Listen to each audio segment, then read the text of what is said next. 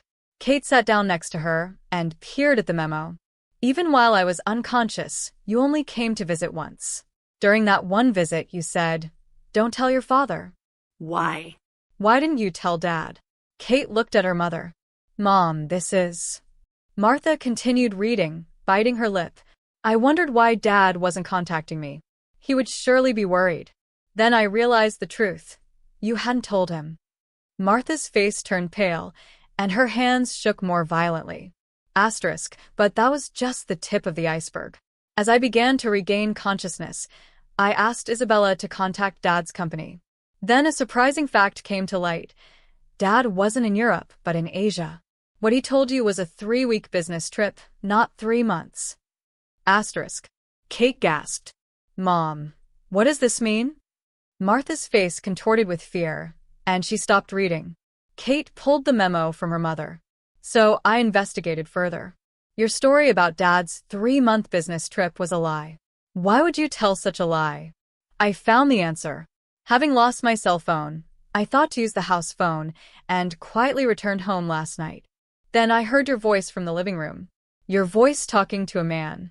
Martha covered her face and began to sob. Henry won't be back for 3 weeks. Don't worry, you were saying. When I slightly opened the living room door, I witnessed everything. You together with Joseph Baker, your lover. Kate moved away from her mother, taking the memo in a stunned manner. And then the most shocking conversation followed. We must keep it a secret that Kate is not his daughter. DNA doesn't lie, you said. The paper slipped from Kate's hands. She stared at her mother with an incredulous expression. Mom, is this true? Martha tried to take her daughter's hand while crying, but Kate pulled away. My father isn't Dad. Kate's voice trembled. Martha couldn't answer. She picked up the memo and read to the end. I gathered all the evidence. Recordings of your conversations, copies of emails between you and Joseph, and Kate's DNA test results. I sent all of these to Dad by international mail this morning. He has the right to know the truth. Goodbye, Martha. From your daughter, Ketty.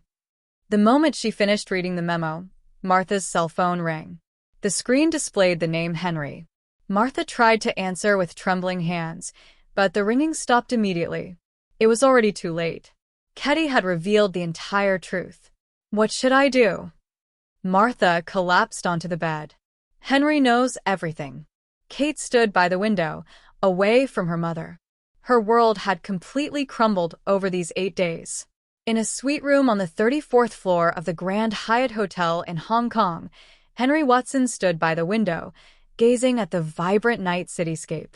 The restructuring of the Asian branch was going more smoothly than expected, and he was likely to finish ahead of the initial 3-week schedule.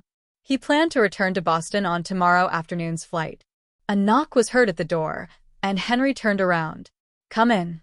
The hotel concierge entered. Mr. Watson, a package has arrived for you. It's international mail. Thank you. Henry received the brown envelope. After the concierge left, Henry examined the envelope. It had a Boston postmark, and the sender was Ketty. He smiled at the unexpected mail from his daughter. He thought it must be a thoughtful gesture typical of Ketty. However, when he opened the envelope, its contents far exceeded his imagination. A USB memory stick, several photos, and a letter from Ketty. He first unfolded the letter. To my dear Dad, Ketty's meticulous handwriting jumped into his eyes. As you read this letter, you will surely receive a great shock. But you have the right to know the truth. Last week, I was in a traffic accident. I was seriously injured in a collision with a large truck and was hovering between life and death for a time. The color drained from Henry's face. He sat down in a chair. Mother did not inform you of my accident and apparently told you Ketty is in bed with a cold. Even when the doctor said, tonight is critical, Mother would not come to the hospital. Henry's hands began to shake. The content was unbelievable. When I regained consciousness, I wondered why you hadn't contacted me. Upon investigation, I learned that Mother had told you about a 3-month business trip. Why would she tell such a lie? And by chance, I came to know the truth. Henry continued reading the letter. Ketty's accidental discovery of her mother's infidelity at home, the conversation about Kate's biological father. It was content that fundamentally overturned the foundation of his married life. The evidence is in the USB. Recordings of Mother and Joseph Baker's conversations, their email exchanges, and Kate's DNA test results. Henry inserted the USB into his laptop. There, just as Ketty had said, the evidence was neatly stored. In the recorded conversations, Martha and Joseph were talking intimately, planning their rendezvous during Henry's absence. The email history documented their relationship spanning over 20 years. Finally, he opened the PDF of the DNA test report. Among the scientific terminology, the words 0% probability of paternity jumped out at him. Henry returned to the window and gazed at the night view. However, what his eyes saw was not the brilliance of Hong Kong, but the sight of 28 years of married life crumbling away. Ketty, he murmured his daughter's name, the name of his only real daughter. Boston Logan International Airport. Henry emerged from the terminal with a tired expression. The 20-hour flight had exhausted not only his physical strength, but also his mental fortitude. However, what dominated his heart was not fatigue, but anger and determination. Hailing a taxi, he first headed to Central Hospital. However, at the reception, he was told his daughter had already been discharged. Discharged? But wasn't she seriously injured? Henry was confused. Ms. Watson's recovery was remarkable, the nurse explained. Her colleague, Isabella Foster, said she would care for her at home, and the doctor gave permission. Henry breathed a sigh of relief. At least his daughter was in a safe place. He asked for Isabella's contact information, deciding to visit later. Next, he took a taxi to his home. As the car entered the quiet street of the upscale residential area, he felt his heart rate increase. The house he had lived in for over 20 years now felt like an unfamiliar place. Opening the front door, he quietly entered the house. He could hear sounds coming from the living room. Martha and Kate seemed to be working on something. "Henry," Martha exclaimed in surprise upon seeing him. "You weren't supposed to be back until tomorrow." "Work finished early," Henry said coldly. His eyes noted the suitcases and boxes scattered around the living room. "Preparing to move?" Martha's face tensed. "Henry, I couldn't answer your call." "I can't explain." "Explain." Henry's voice was quiet, yet dignified. "Can you explain over 20 years of lies?" Kate stood silently in the corner of the room. Her eyes were red and swollen, as if she had been crying. "Where is Ketty?" Henry asked. "I don't know. She discharged herself," Martha faltered. "By herself?" Henry's voice rose. "How can you say that after abandoning your daughter, who is seriously injured?" "Henry, you don't understand. I had circumstances." "Enough." Henry raised his hand. "I heard everything from Ketty. I saw the evidence about you and Joseph Baker and about Kate's father." Kate sniffled quietly. "I didn't know anything. Dad, I mean Mr. Henry." Henry looked at her for just a moment. His eyes showed sadness rather than anger. "Kate, this is not your fault. You're a victim, too." Martha collapsed onto the sofa. "Henry, please forgive me." "Forgive you?" Henry sneered. "After deceiving me for over 20 years? After making me raise Kate knowing she wasn't my child? And the worst is that when Ketty, my only real daughter, was nearly dying from an accident, you abandoned her."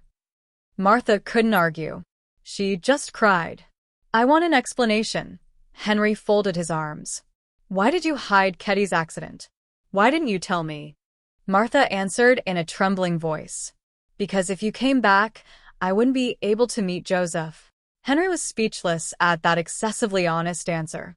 He shook his head and said quietly, "Ketty was my only daughter. That's the truth." He opened his briefcase and took out documents. "This is a divorce agreement. I've already contacted a lawyer, including claims for compensation. Everything will proceed as written here. I want you both out of this house by tomorrow." "But where should we go?" Martha appealed, crying. "That's your problem," Henry said coldly. "It's time to pay the price for 20 years of lies." He went upstairs to his study. Closing the door, he released his emotions for the first time. With a deep sigh,